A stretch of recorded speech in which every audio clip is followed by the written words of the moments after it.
কারা মেম্বার হতে যাচ্ছে, নতুন মেম্বার বিএনপিতে, এটার একটা ক্রাইটেরিয়া আছে। হ্যাঁ, এটার একটা এটা দিক নির্দেশনা দেওয়া আছে।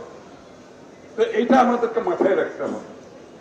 অর্থাৎ একদিকে হচ্ছে সমাজে অগ্রহণযোগ্য ব্যক্তি, সমাজে অগ্রহণযোগ্য ব্যক্তি যারা সমাজে চাঁদাবাজ হিসেবে, দুর্নীতিবাজ হিসাবে, যারা সমাজের অসামাজিক কাজে লিপ্ত, যাদের জনগণের গ্রহণযোগ্যতা নেই, যাদের, এই লোকগুলোকে যথাসম্ভব বাইরে রাখার চেষ্টা করবে।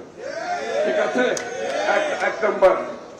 2 নম্বর হচ্ছে আওয়ামী লীগের দোসর যারা বলেছে, আমি আবার রিপিট করছি, আওয়ামী লীগের দোসর যারা ছিল চিহ্নিত, এখন একজন ভালো লোক সে হয়তো আওয়ামী লীগের ওই চিহ্নিত দোসর না, বা হয়তো আওয়ামী লীগকে সমর্থন করতেও পারে, আমরা জানি না, সে কাকে ভোট দিচ্ছে আমরা জানি না, কিন্তু সমাজে গ্রহণযোগ্য ব্যক্তি, সমাজে কোনদিন রাজনৈতিকভাবে অস্থিরতা সৃষ্টি করে নাই, বিএনপির কার্যক্রমকে প্রতিহত করার চেষ্টা করে নাই, বাধাগ্রস্ত করতে চেষ্টা করে নাই, বিএনপির নেতা কর্মীদেরকে হয়রানির শিকার করে নাই,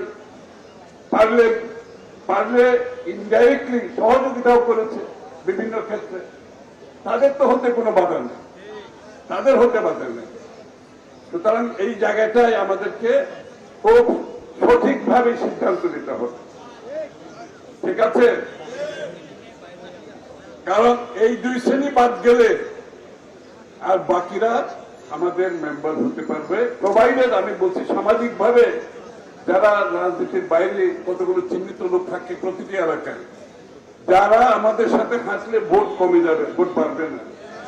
আপনারা বুঝেন যে এই সভ্যতলার চেহারা দেখলে মানুষ সরে যায়, মানুষ আমাদের সম্বন্ধে ভুল ধারণা করে, এই লোকগুলোকে একটু দূরে রাখার চেষ্টা করবে।